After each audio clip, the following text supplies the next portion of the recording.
Grabe mga ka-trip, feeling nagigipit ako. Can you imagine, may loan pa ako, tapos tatawag sa akin ang bangko para sa ganito? Nahirapan ako magdesisyon para siyang masayang problema. Hello mga ka-trip, good evening po. Welcome back again to our channel. Kumusta po kayo? Medyo matagal po. Actually, 15 days po akong hindi nakapag-vlog.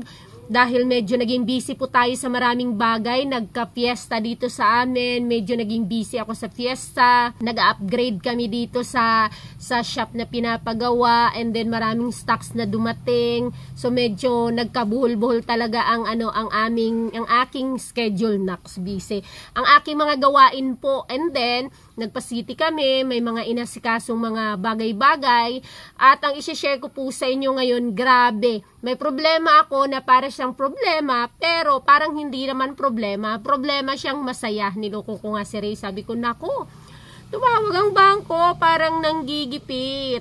Kasi nga po, ganito, tumawag kanina, at ayun, sinasabi na naman nila na ayun, ino-offer na naman nag-o-offer na naman ng loan na mas malaki compare doon sa nakaraan na ino-offer nila sa akin na loan na nasa 450,000 ang available ko. After that 700,000 na niloan ko noong September, after ilang months, 3 months, 4 months, nag-offer na naman sila ng dagdag kung kailangan ko yung additional na 450,000 is maluloan ko siya as soon as possible.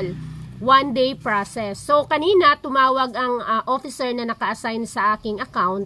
Ayun na nga, at ito pa, medyo nakaka-stress kasi medyo malaki na yung offer.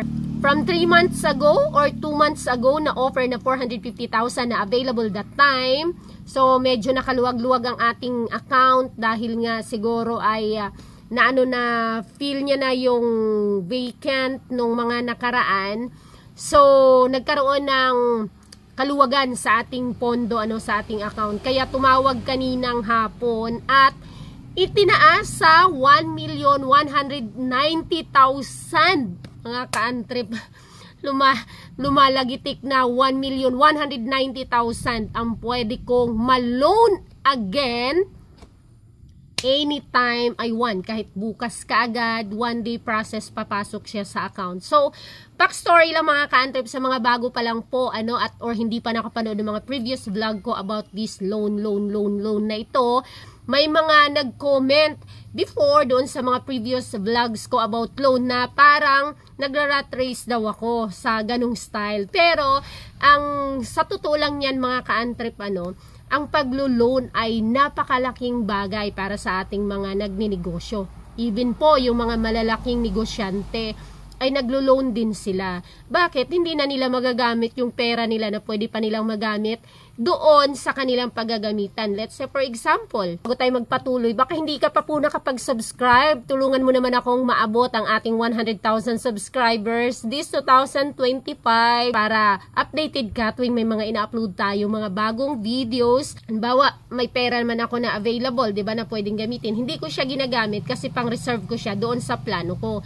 Ngayon, pag nag-loan ako, yung amount na yon, gagamitin ko siya at ang amortization nun, pwede ko nang kunin doon sa business na ipuput up ko or paggagamitan ko ng perang niloan ko. So, napakaluwag niya at napakagaan niya dahil napakaliit lang ng interest kapag sa mga legit po na mga loan or company ka mag-loan, hindi yung sa mga shark loans company or yung sa mga alam nyo na, yung sa mga Bombay, medyo malaki talagang interest. Pero dito kasi parang 75.74 lang ang aking interest monthly. So, maliit lang siya. Ngayon, dahil nga sa medyo may available yung fund, yung aming account, kaya nag-offer sila ng max out of 1,190,000. So, yung sinabi ko kanina sa officer na pag-iisipan ko kasi may pinaglalaanan talaga ako niyan, kaya ako nga hindi in-apply yung 450,000 na available parang 3 months ago na ino-offer nila sa akin na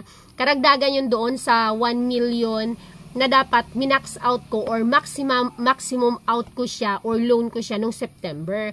Ngayon, 700 lang yung aking niloan that September. 2024 lang po last year kasi nga sabi ko mas ipiprepare ko siya doon sa bagong shop na bubuksan namin.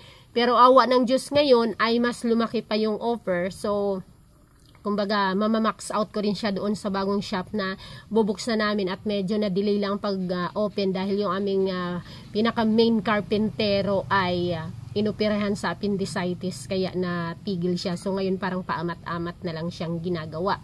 So, yung mga ka-antrep, yung ma-advise ko sa inyo mga ka-antrep, kapag kayo ay may mga bank account or may mga checking account, medyo ingatan po ninyo yung sa cheque, lalo-lalo na magkaroon kayo ng mga bounce check kasi makaka-apekto po yun sa status ng inyong account po sa any bank or any institution po na kumbaga pinagpaplanuhan nyo na makahiram or makaloan. Diba nagsisiay nga yung mga alam ko dyan sa mga card or sa mga nungganon or sa diba nag-i-interview sila. So ganun din sa bank, yung account, ang pinakabasihan nila kasi dyan is yung cheque, kung may mga bounce check ka, makaka-apekto yun talaga sa ating account when it comes to na kailangan na natin ng tulong nila sa pag-loan, sa pamamagitan ng pag-loan. So, 3 times na po ako naka-loan sa BDO at ayan nga may offer sila. So, baka probably maluloan or makukuha ko rin yan this 2025. Pero sabi ko nga sa officer kanina na may may standing loan pa ako sa kanila na nung September lang yung nag-start, wala pa nga 1 year tapos may offer na naman. So, ang naman niya, ang sabi niya, kung halimbawa gusto ko siyang parang yung remaining ibawas na lang or pwede naman na bago na rin yun kasi hindi naman din sila magkaabutan. Ganun din ang nangyari sa akin mga ka-antrep dyan sa BDO at sa DTI way back 2018. So kaka-loan ko lang, kaka-approve lang ng loan ko sa DTI ng January 4. Tapos, nakapag-loan ako sa BDO naman nung pagka-June. So, nagkaabutan sila. Kasi, hindi rin yun sinasadyang pagkakataon. Nagkaroon lang ng opportunity, kaya nakapag-loan ako. Pero okay naman, at okay naman na din yun. Second is nung 2019 or 2020. And then, yun nga nung 2024, pangatlo na yun. So, kung sakasakali, baka itong 2025. Medyo masarap lang sa feeling na i-share ko sa inyo ito kasi nga hindi ko ina-expect na napakaaba lang naman talaga namin.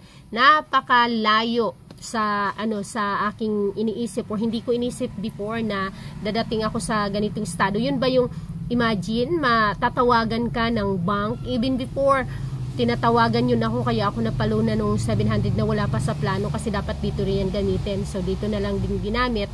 And then ngayon tinatawag na naman nag-o-offer ng additional loan. Isa lang ibig sabihin nun, maganda yung iyong record sa kanilang company. Kaya ganun yung mga offer na mga dumadating. Can you imagine, di ba, sa home credit nga, kapag maganda ang record mo, paulit-ulit sila nag-o-offer. Kagaya din yan sa atin dito na mga shop owner, di ba? Or even sa kahit na anong mga tindahan or company. Kapag meron kang mga good payer, good na mga mangungutang, pwede mo silang paulit-ulitin. Pero kapag pinadaanan ka na makunat, once na magbayad yan, ay goodbye na, hindi na sila makakaulit. So, ganun din yan sa atin. Kaya alagaan natin yung ating account.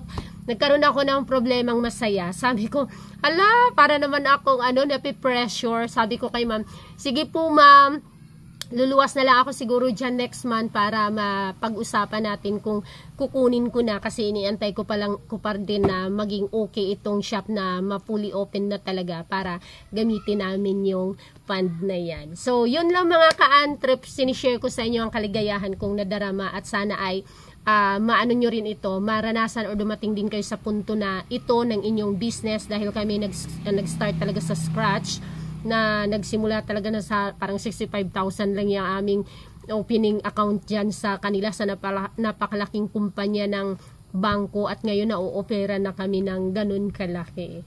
Thank you Lord at salamat sa aming mga customers at lalong-lalo na sa mga suppliers. So, hangad ko rin sa inyo mga ka-antrep na dumating sa puntong yon sa mga nagsisimula at baguhan pa lang. Bye! See you on my next video. Please don't forget to hit the like and subscribe. Bye-bye!